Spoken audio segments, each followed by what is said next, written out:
জনগণ কেউ কোনো রেসপন্স করে না কেন? স্যার শুনতে পাচ্ছে স্যার? আচ্ছা, আপনাদের নতুন সিলেবাস দিয়েছে কোনো?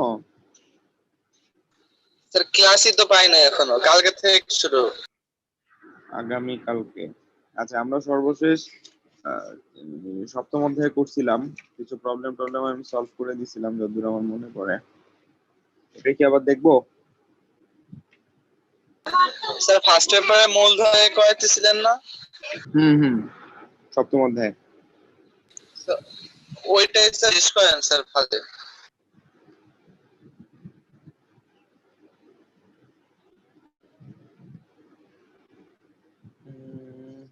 এটার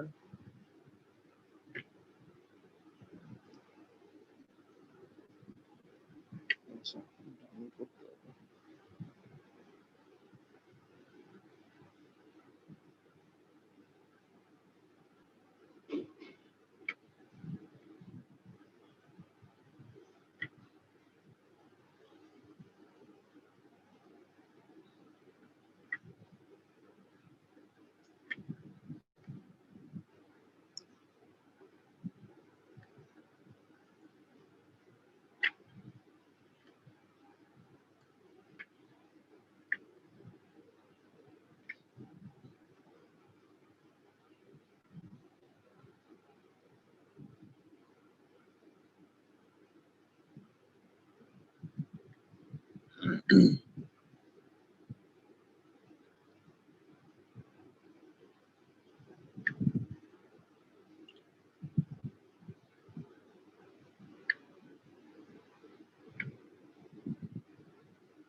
স্যার কি আছেন? আছি। আমি ওই শীটটা দেখতেছি, শীটটা কোথায় আছে।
এখানে কত কত প্রবলেম সলভ করছিলাম আমরা, খেয়াল আছে? আমি শীটটা দিয়ে দিছি।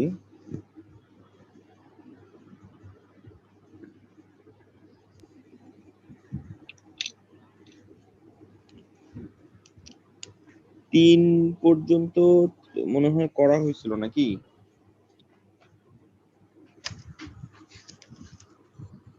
এরপর কি করছিলাম?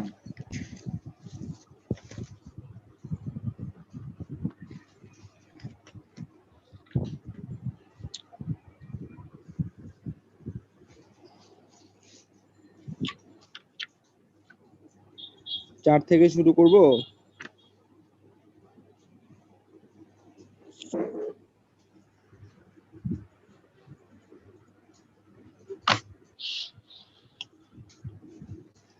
নাকি প্রথম থেকে শুরু করব?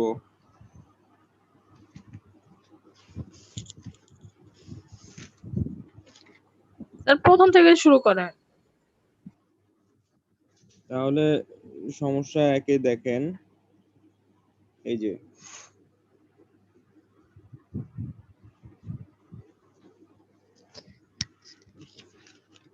এখানে বলা আছে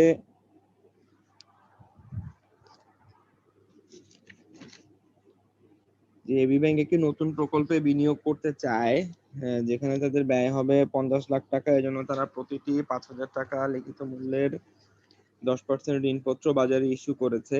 এবি ব্যাংকের মূলধন ব্যয় কত হবে যদি ঋণপত্রটি লিখিত বা সমমূল্যে বিক্রি করে? এই একটা। 2 নম্বরে বলা আছে 5,000 টাকা বাজারে বিক্রি হয়, বিলি খরচ 50 টাকা। 3-এ বলা আছে ঋণপত্রটি 10% অবহারে বিক্রয় হয়, কর হয় 40%। এবং ঘতে বলা আছে ঋণপত্রটি 10% অধিহারে বিক্রয় হয় এবং উত্তোলন ব্যয় 4%। ঠিক আছে? এখন ঋণপত্রের কোশ্চেনের ক্ষেত্রে শুরুতে আমাদেরকে যেটা বুঝতে হবে সেটা হচ্ছে যে ঋণপত্রটা দেখতে হবে যে মেয়াদ আছে কিনা। হ্যাঁ, মেয়াদ যদি থাকে তাহলে সেটা হবে আপনার মেয়াদ অপরিশোধযোগ্য। সরি, মেয়াদ যদি না থাকে তাহলে সেটা হবে অপরিশোধযোগ্য, আর যদি মেয়াদ থাকে তাহলে সেটা হবে পরিশোধযোগ্য। এই কোশ্চেনটা যেটা আছে পুরোটাতেই কোনো মেয়াদ নেই, তাহলে এটা হচ্ছে অপরিশোধযোগ্য। ঠিক আছে? প্রথমে ঋণপত্রের কোশ্চেন আমাদেরকে এটা দেখতে হবে যে মেয়াদ আছে কিনা আর মেয়াদ ছাড়া কিনা। আচ্ছা, এরপরে দেখার বিষয় হচ্ছে কর আছে কিনা। হ্যাঁ, দেখেন এখানে কতে এবং খতে এখানে কর নাই, গতে আছে, আবার ঘতে নাই। তো যেগুলোতে কর আছে সেটাতে কর পরবর্তী হবে, যেখানে কর থাকবে না সেটা কর পূর্ববর্তী হবে।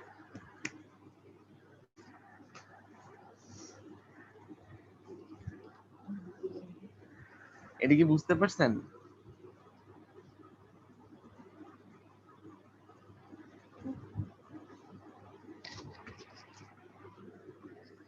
হ্যালো, কথা কি শোনা যাচ্ছে?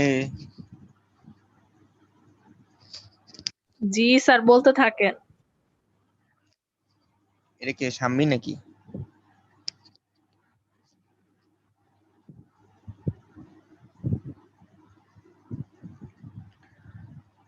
আচ্ছা, তাহলে এখন দেখেন, তাহলে আমরা 1 নম্বর অঙ্কটা, হ্যাঁ, আমি অলরেডি আমার কাছে এই অঙ্কগুলো করা ছিল। ঠিক আছে? এটা শুরুতেই করা ছিল, আমি আপনাদেরকে দিচ্ছি।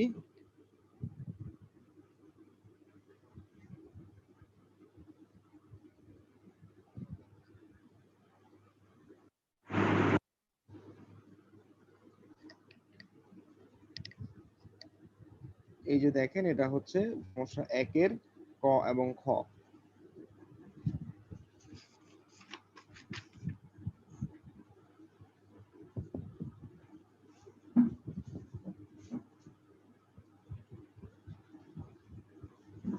এখানে কর পূর্ব হয়েছে কি জন্য? কারণ কর নাই, আর যেহেতু মেয়াদ নাই এজন্য অপরিশোধযোগ্য। সূত্র হবে এটা।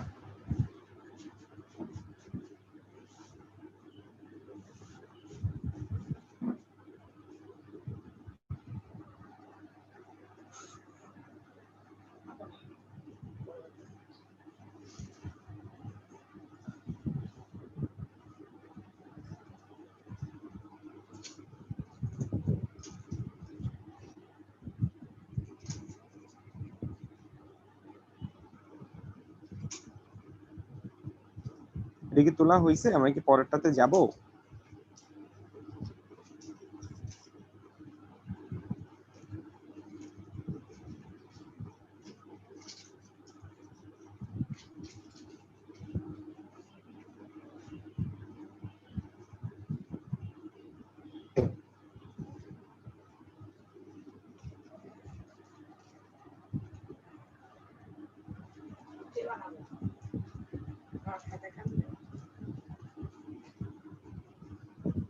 জনগণ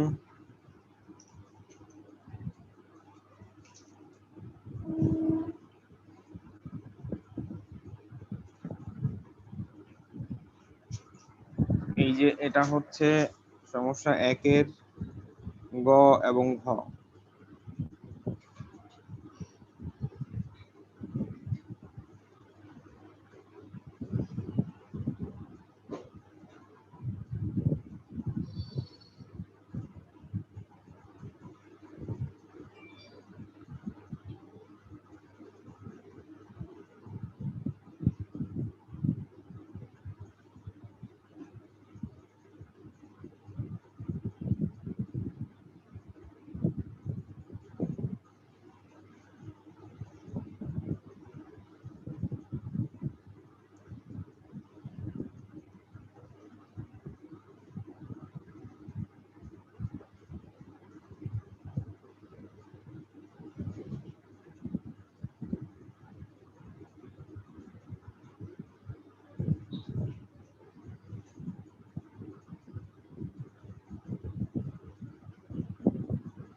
আমরা কি পরের প্রবলেমে যাব?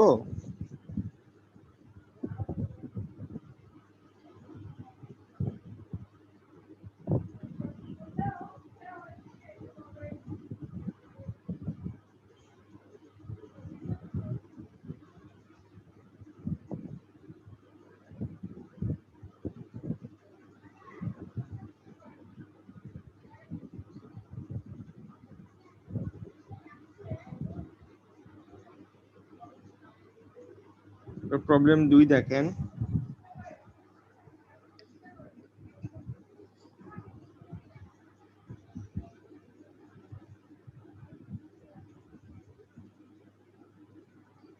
প্রবলেম 2 এ বলা আছে এটা হচ্ছে পরিশোধযোগ্য ঋণপত্রের অঙ্ক। ঠিক আছে, পরিশোধযোগ্য ঋণপত্রের অঙ্ক কিভাবে বুঝবো? এখানে মেয়াদ থাকবে। হ্যাঁ, তাহলে দেখেন 2তে বলা আছে এবি ব্যাংক একটি নতুন প্রকল্পে বিনিয়োগ করতে চায় যেখানে ব্যয় হবে 50 লক্ষ টাকা। এজন্য তারা প্রতিটি 10 বছর মেয়াদি, এই যে দেখেন এখানে মেয়াদ দেওয়া আছে 10 বছর মেয়াদি, যেটা আগের অঙ্কে ছিল না। ঠিক আছে, 5,000 টাকা লিখিত মূল্যের 10% ঋণপত্র বাজারে ইস্যু করেছে। মূলধন ব্যয় কত হবে যদি কতে বলা আছে লিখিত বা সমমূল্যে বিক্রি হয়, খতে বলা আছে 10% অধিহারে পরিশোধ্য এবং 50 টাকা অধিহারে বিক্রয় হয়, গতে বলা আছে ঋণপত্রটি 10% অবহারে বিক্রয় হয় এবং কর হার 40%, এবং ঘতে বলা আছে ঋণপত্রটি 10% অধিহারে বিক্রয় করা হয় এবং উত্তোলন ব্যয় 4%, কর হার 30%। প্রথম দুটোতে কর নাই, পরের দুটোতে কর আছে। হ্যাঁ, এবং সবগুলোতেই মেয়াদ আছে। ঠিক আছে, তাহলে এক্ষেত্রে দেখেন সূত্র 2টাই দেওয়া আছে। এই সূত্রটা হচ্ছে ওয়াইটিএম এর সূত্রের মতো। আমরা ষষ্ঠ অধ্যায়ে যে ওয়াইটিএম এর ফর্মুলা করছি সেম ওয়াইটিএম এর ফর্মুলা। আর যখন কর হবে তখন ওই যে আই এর পাশে 1 - টি এই কথাটা বসবে, বাকি সবকিছু সেম থাকবে।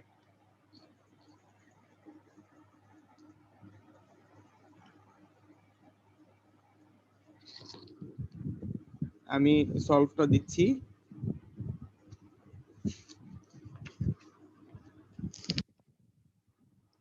এটা হচ্ছে প্রবলেম 2।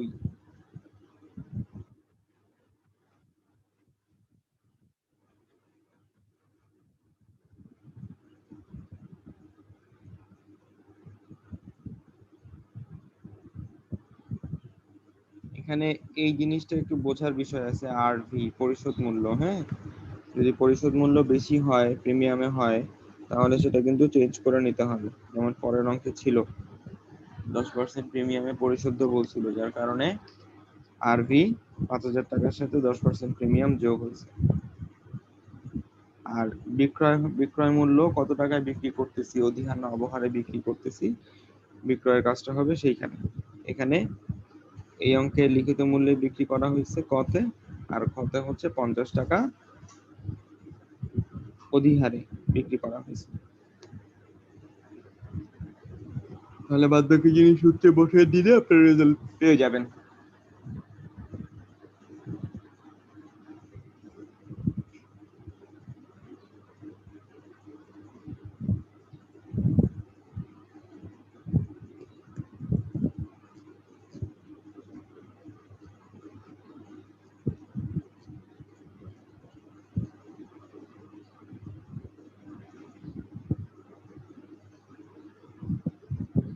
এটা হচ্ছে গ এবং ঘ।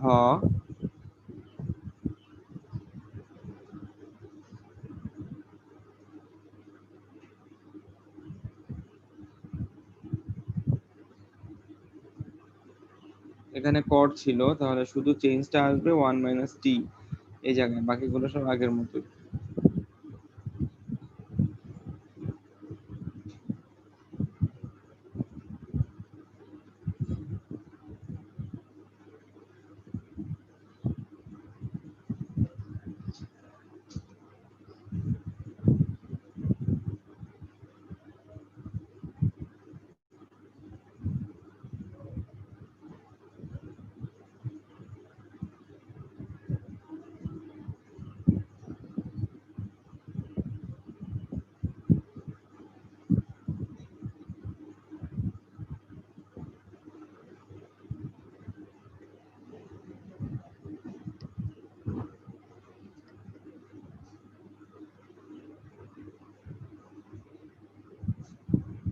আচ্ছা, তাহলে এটা গেল সমস্যা 2।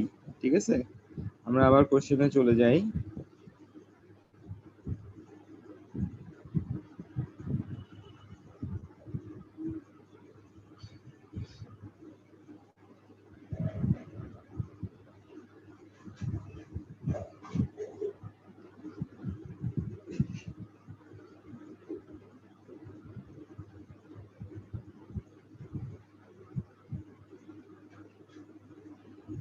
এখানে এখন হচ্ছে সমস্যা 3।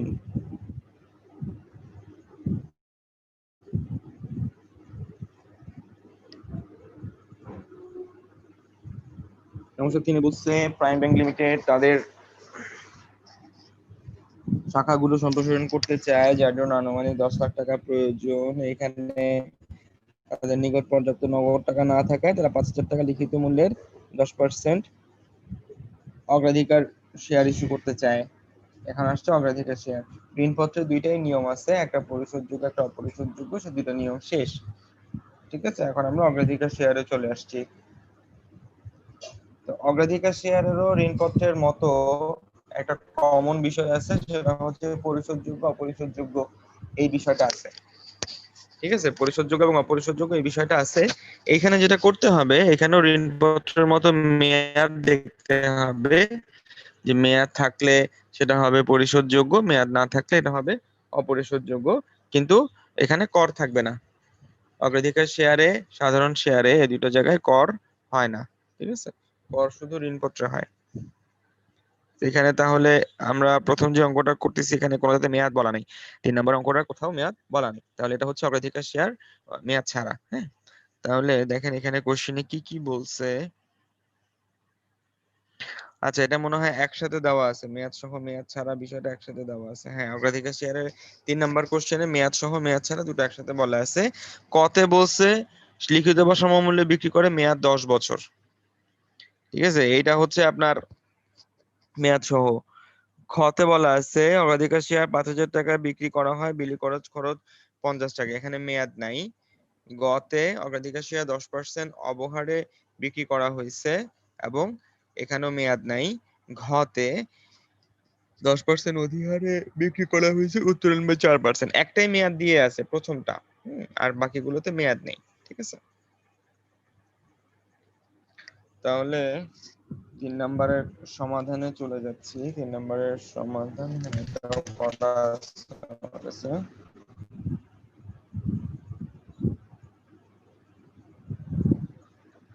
এই যে 3 নম্বরের সমাধান।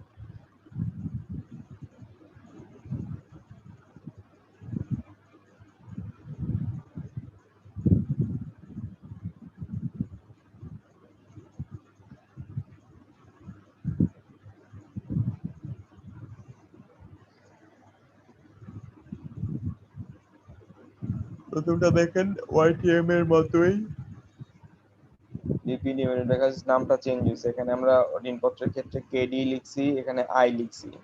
যেহেতু অগ্রাধিকার শেয়ার, এখানে কেপি হবে, ডিপি হবে, এই বিষয়টা সেম। আরভি এসভি এর প্রসেস গুলোও সেম।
আমরা গ এবং ঘতে চলে যাই।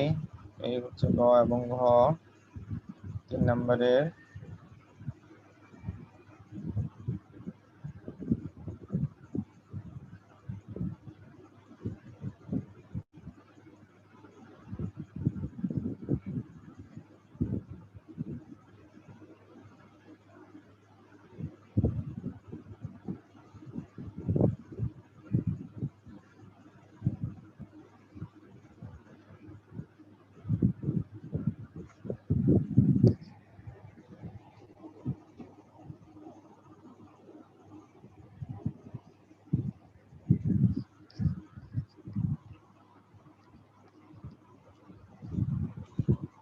আরে হচ্ছে তো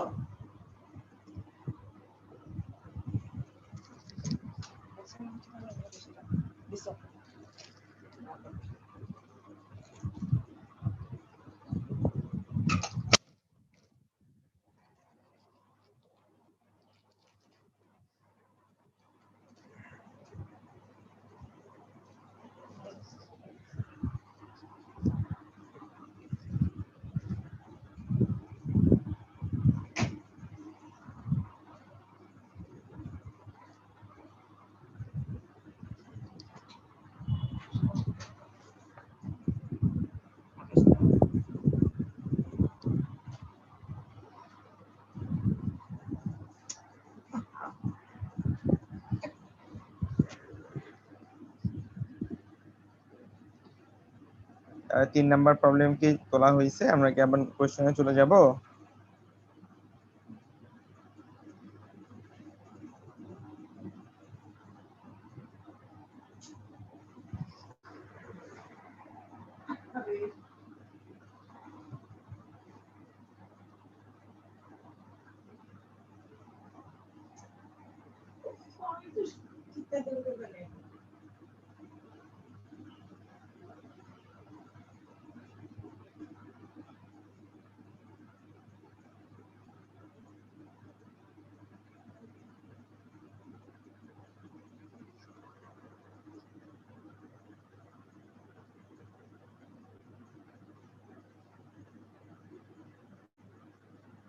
চার নাম্বার কোশ্চেনটা দেখেন। 4 নাম্বারটা বোধহয় আমার কাছে সলভ করা নেই। হ্যাঁ, 4টা আমার কাছে সলভ করা নাই।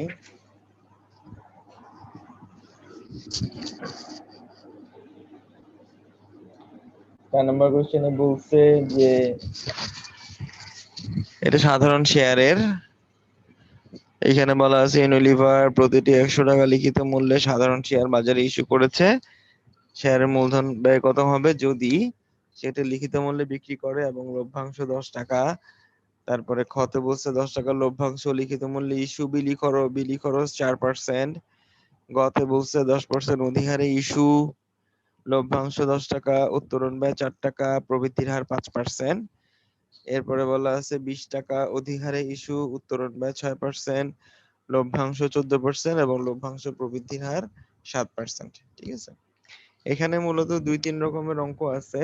হ্যাঁ, নিচে একটা দেখেন যে ওটার উপরে একটা ফর্মুলা দেওয়া আছে, k equal to d1 divided by p0 minus fc plus g। এই ফর্মুলাটা, এখানে g বলতে প্রবৃদ্ধির হারটাকে বোঝায়, fc মানে হচ্ছে উত্তোলন ব্যয়, d1 মানে হচ্ছে প্রত্যাশিত লভ্যাংশ, আর p0 মানে হচ্ছে শেয়ারের মূল্য। ঠিক আছে, আমরা এটা ধরে অঙ্কটা করব। আমার কাছে সলভ নাই, আমি এটা সলভ করে দিচ্ছি।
ক্যালকুলেটর আছে মনে হয়।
সমস্যা 2 3 4, আচ্ছা ওটা দেখাচ্ছি।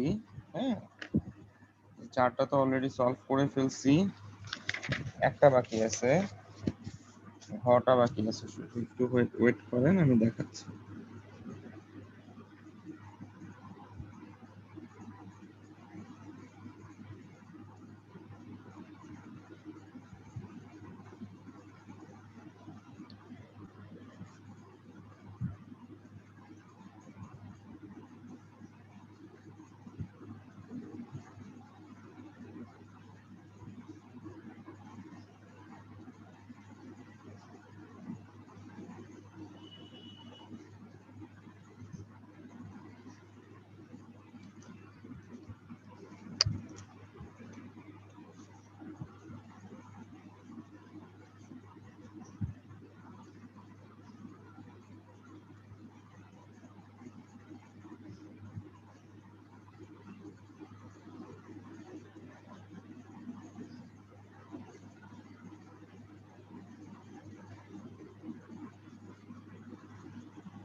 এই যে সমস্যা 4,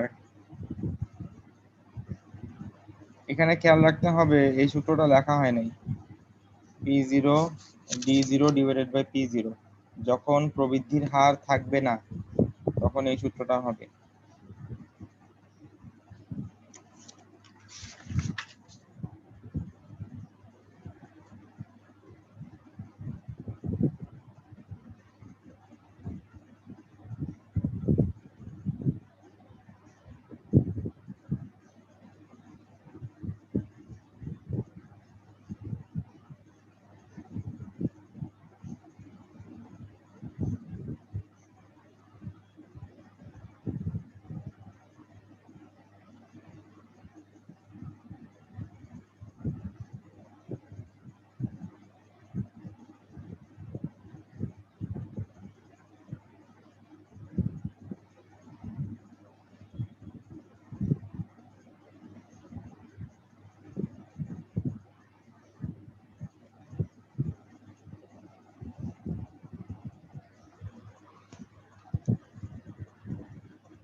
আর এটা হচ্ছে 4 নাম্বারটা,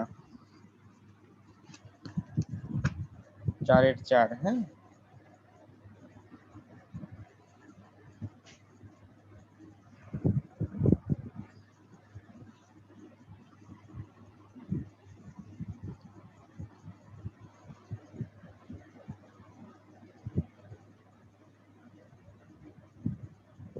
আচ্ছা আর কোনো প্রবলেম আছে এটা তাহলে বলেন, আমি কোশ্চেন গুলো অবশ্য হোয়াটসঅ্যাপে দিয়ে দিব, পিক গুলো, এই যে 4 নাম্বার প্রবলেমের পিক গুলো হোয়াটসঅ্যাপে দিয়ে দিব।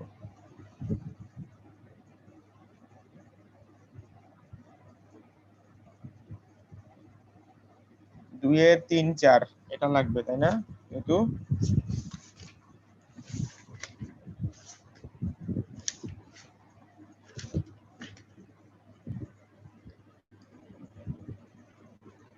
এই যে 2 এর 3 4,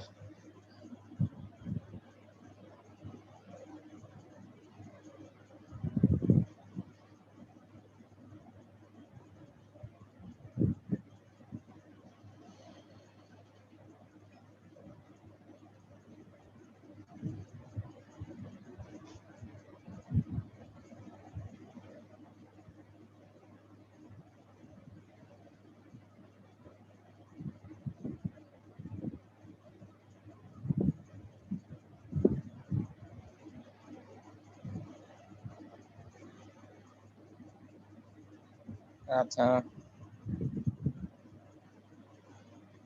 আমি এমনিতেও হচ্ছে দিয়ে দিতাম। হ্যাঁ, তো এই হচ্ছে আপনার মোটামুটি প্রবলেম। আমরা এরপরে কালকে, আগামী কালকে হচ্ছে ইয়াতে চলে যাব। হ্যাঁ, কমন প্রবলেমে চলে যাব।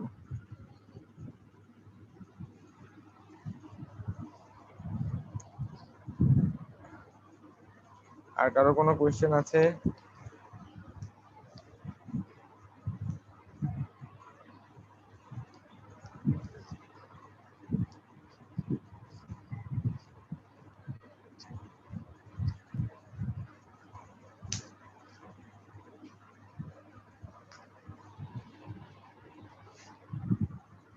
জনগণ